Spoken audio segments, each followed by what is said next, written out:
Dito ay may panibago na naman akong trip kasama ang aking beshi lab. Nag-classic ulit kami, at sa larong ito nyo lang makikita ang pinakamalupit na marksman at tank sa kasaysayan ng Mobile Legends. At sa pagkakataong ito ang gagamitin kong marksman ay si Nana at ang gagamitin niyang tank ay si Layla. Sa early game ay hinaras namin ang kabilang Layla, kahit dumalaw ang tank nila hindi pa rin yan uobra. Kahit naman maliit na ng bubugbog ito. At kahit ang liliit na ng buhay namin hindi pa rin kami umatras dahil gusto naming atnatin yung tore dito. Teka lang pala, uwi muna ako, at kahit naman ang liit na ng buhay ng Layla natin ay hindi pa rin siya napites, syempre baka tank yan. At talagang nagpakita ka pa na low health uwi ka muna. Huwag kang hamarang dyan, ngangat-ngatin na namin yung tore mo tabi.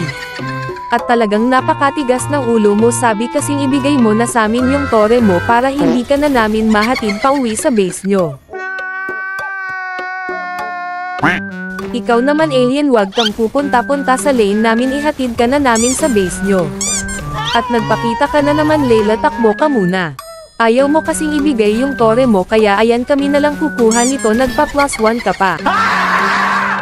Pupunta lang sana kami dito sa mid kaso lang nilatagan kami ng red carpet ni Petrang Kabayo kaya napites ang tank nating si Beshi Lab. Pumitas tayo ng pawikan dito sa mid lane at dahil special tayo may dalawang regalo pa tayo. Ang tigas rin talaga ng mukha mo, Layla. Sabi nang wag ka muna gumaharang dyan sa amin na yang tore mo. Nasabrahan ang tapang namin at nakalimutan kung wala na pala akong passive kaya tinadyakan kami sa mukha ni Petrang Kabayo at nag-laser naman yung alien. Dito napasobra na naman yung tapang ko kaya napites na naman ako, at dahil mag-duo kami hinatid naman ang best hilab ko sa base namin. Kung kanina natadyakan mo ngayon hindi na. Abay ako talaga ang natipuhan ng kabayong ito. Bakit kayo nag-lolord nang hindi kami na-inform? Nako, hindi pwede yan, dapat kasali kami. At ikaw naman Petra, umuwi ka muna sa inyo, saka pati ikaw Karina pagod ka na ata. Naglatag na naman siya ng carpet niya, sabi ng ayoko ng red carpet mo. Takbo na mga kasama. Bakit ba ang hilig mong mag-showcase ng red carpet mo hindi naman kami interesado?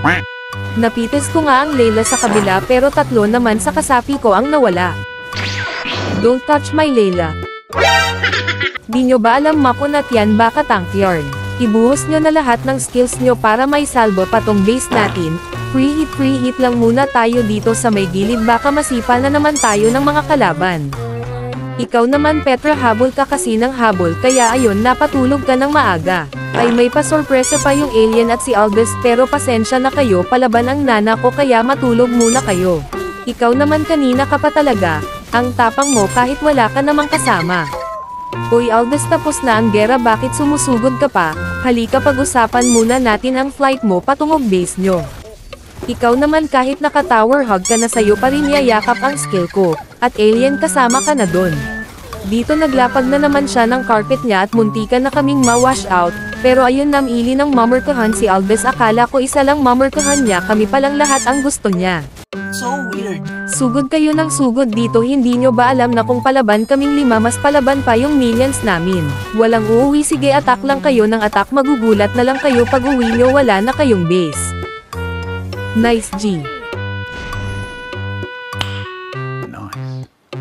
Emotional damage.